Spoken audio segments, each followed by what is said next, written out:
Hello everyone, welcome to lawn tips. तो आज के इस वीडियो में हम डिस्कस करेंगे हमारे कॉन्स्टिट्यूशन की इम्पोर्टेंट लैंडमार्क जजमेंट्स को। तो आइए शुरू करते हैं। सबसे पहला और इम्पोर्टेंट जो केस है वो है ए.के. गोपालन वर्सेस स्टेट ऑफ मद्रास। देखिए, ये केस जो है वो 1950s में आया था। इस केस में क्या हुआ था, ए.के. गोपालन एक कम्युनिस्ट लीडर थे। इन्हें प्रिवेंटिव डिटेंशन एक्ट के तहत इन्हें डिटेन कर लिया गया था, मतलब कि जेल में डाल दिया गया था। और कॉन्स्टिट्यूशन के आर्टिकल 32 के तहत इन्होंने हैबियस कॉर्पस की रिट डाली थी। आपको पता होगा कि हैबियस कॉर्पस की रिट तभी डालते हैं जब हमने किसी के डिटेंशन की लीगलिटी का पता करना होता है। तो इन्होंने ये कहा कि आर्टिकल 13, आर्टिकल 19 और आर्टिकल 21 एंड आर्टिकल 22 के जो कॉन्स्टिट्यूशन के आर्टिकल्स हैं उसके बेसिस पर मेरी डिटेंशन इलीगल बनती है। इन्होंने कहा कि जो मेरी डिटेंशन है वो इलीगल बनती है इन आर्टिकल्स के बेसिस पर। तो अब सुप्रीम कोर्ट ने अपने जजमेंट में क्या कहा, अब हम सुप्रीम कोर्ट के जजमेंट को देखते हैं।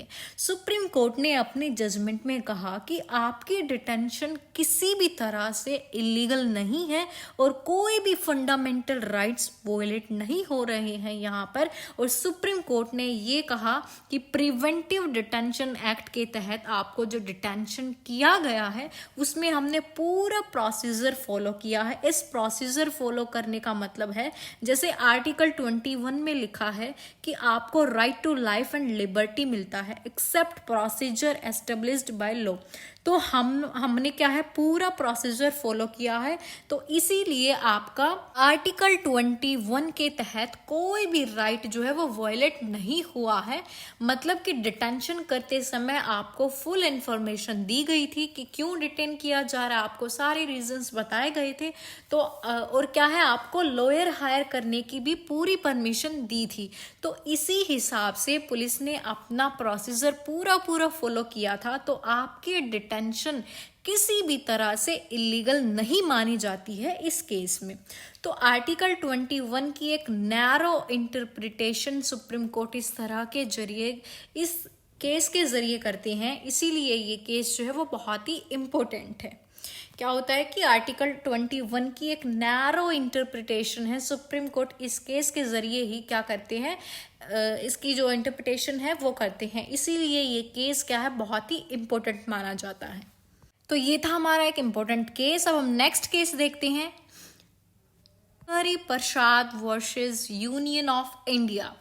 ये केस जो है वो 1951 में आता है। इंडिपेंडेंस के बाद गवर्नमेंट कुछ लैंड रिफॉर्म्स लेकर आती है और इन लैंड रिफॉर्म्स के चलते जमींदार अबोलिशन एक्ट डालते हैं कि जमींदार को अबोलिश्ड किया जाता है। लेकिन बहुत सारे जमींदार ऐसे भी होते हैं जो आर्टिकल 31 के तहत सुप्रीम कोर्ट को अप्रोच करते थे कि हमारा जो राइट टू प्रॉपर्टी, जो राइट है, वो गवर्नमेंट की तरफ से वॉयलेट हो रहा है। तो गवर्नमेंट उस टाइम पर क्या करती थी, वो जमींदार को क्या ज़्यादातर यही मानती थी कि आपका जो आर्टिकल 31 है, राइट टू प्रॉपर्टी है, जो वो वॉयलेट हो रहा है। और गवर्नमेंट जो है किसी तरह के अगर लैंड रिफॉर्म्स एक्ट को लेकर आती है तो कोर्ट उसे ख़त्म कर देती थी, मीन्स नलीफाई कर देती थी, उन्हें ख़त्म कर देती थी।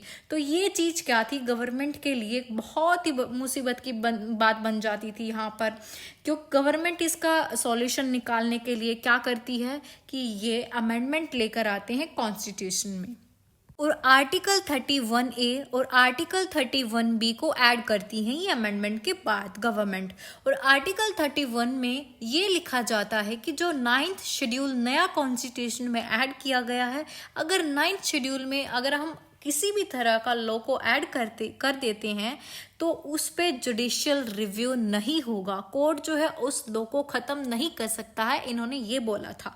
तो सुप्रीम कोर्ट ने इस केस में क्या जजमेंट दी कि पार्लियामेंट के पास फंडामेंटल राइट्स को अमेंड करने का पूरा पूरा हक है और कॉन्स्टिट्यूशन के किसी भी पार्ट को वो अमेंड कर सकती है पार्लियामेंट। और आर्टिकल 31 और आर्टिकल 31B जो सरकार ने ऐड किए हैं वो किसी भी तरह के फंडामेंटल राइट्स वायलेट नहीं करते हैं। इसीलिए जो पहली अमेंडमेंट है वो 1951 में वो जो है वो वैलिड है। जो अगर आप देखा जाए तो सुप्रीम कोर्ट ने इस केस में गवर्नमेंट का फेवर किया है ताकि लैंड रिफॉर्म्स जो है वो इंडिया में कंटिन्यू चलते रहें। इसीलिए क्या है, हमारे सुप्रीम कोर्ट ने गवर्नमेंट के फेवर में ये बात बोली है कि जो लैंड रिफॉर्म्स हैं वो कंटिन्यू चलते रहें।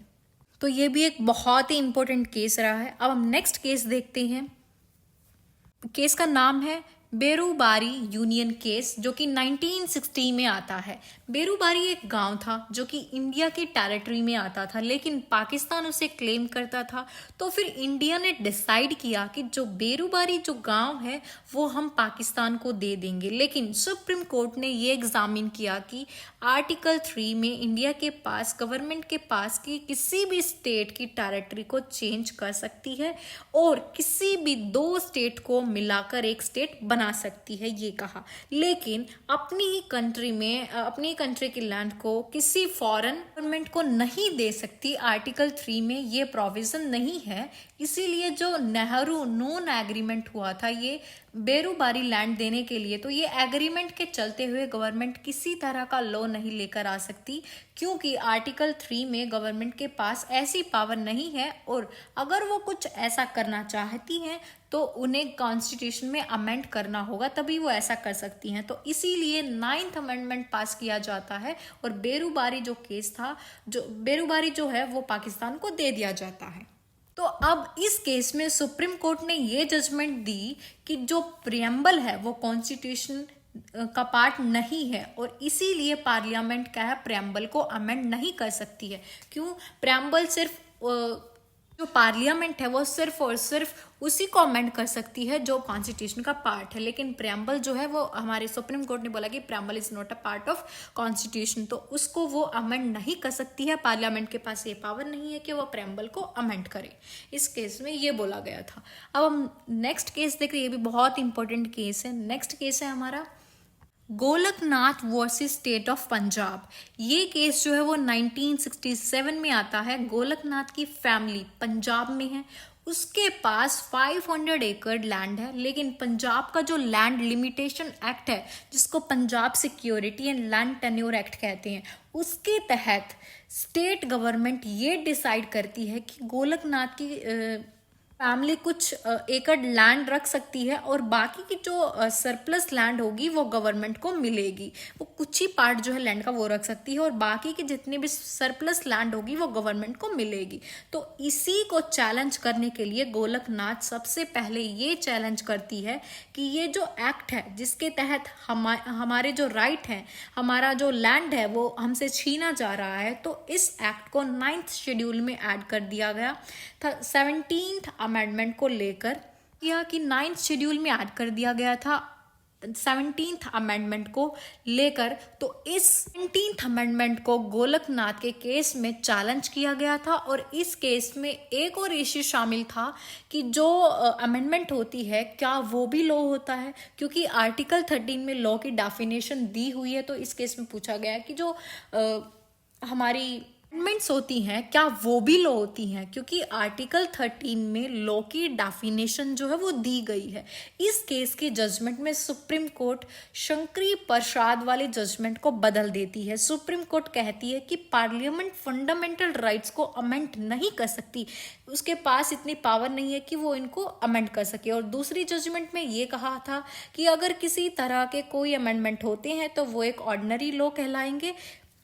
आर्टिकल 13 के तहत शंकरी प्रसाद के केस में कहा पार्लियामेंट फंडामेंटल राइट्स को अमेंड कर सकती है, पर गोलकनाथ के केस में ये कहा था कि पार्लियामेंट फंडामेंटल राइट्स को अमेंड नहीं कर सकती है। इसीलिए ये चेंज किया गया था इस केस में।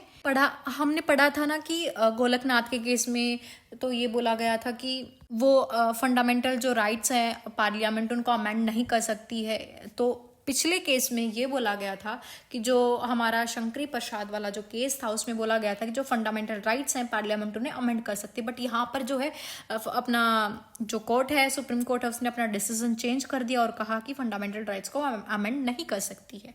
तो ये बहुत ही इंपॉर्टेंट केस है। अब हम नेक्स्ट केस देखते हैं, Maneka Gandhi versus Union of India. ये भी बहुत ही इंपॉर्टेंट केस है जो कि 1978 में आता है। तो इस केस में होता क्या है, जुलाई 1977 में जो न्यू दिल्ली का रीजनल पासपोर्ट ऑफिस होता है, एक्सटर्नल अफेयर्स मिनिस्ट्री के कहने पर वो मेनका गांधी को अपना पासपोर्ट सरेंडर करने के लिए कहते हैं। उन्होंने कोई वैलिड रीज़न भी नहीं बताया था उनको। कहते हैं कि पब्लिक इंटरेस्ट में है ये कि आपका पासपोर्ट जो है वो आपको सरेंडर कर रहा होगा। तो मेन इशू इस केस में ये होता है कि उन्हें बाहर जाने से रोका जा रहा है। तो क्या जो राइट टू अब्रॉड है, आर्टिकल 21 का जो राइट है टू पर्सनल लिबर्टी, उसी का पार्ट है, क्या ये राइट उसी में इंक्लूड है? तो ये इश्यू निकल कर आया, इस केस में आता है, ये इश्यू जो है अलग से निकल कर आता है। तो अब सुप्रीम कोर्ट अपनी जजमेंट देती है कि राइट टू पर्सनल लिबर्टी में ये राइट आता है, राइट टू गो अब्रोड। तो सुप्रीम कोर्ट इसमें A.K. गोपालन वाली जजमेंट को रिव्यू करते हैं।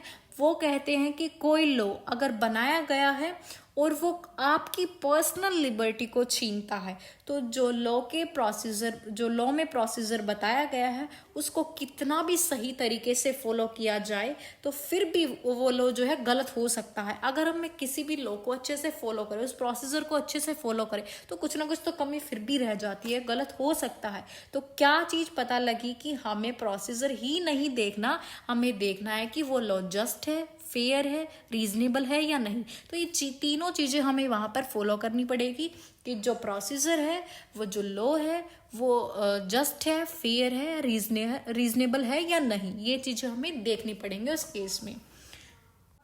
ठीक है, तो गाइस ये थे हमारे कुछ इम्पोर्टेंट लैंडमार्क जजमेंट्स कॉन्स्टिट्यूशन के। होप सो आपको वीडियो हेल्पफुल लगी होगी, आपको अच्छे से समझ आया होगा। अगर फिर भी आपको कोई डाउट है तो आप कमेंट बॉक्स में लिख सकते हैं। Thank you for watching this video. अगर आपको वीडियो हेल्पफुल लगी then do like, share and subscribe the channel.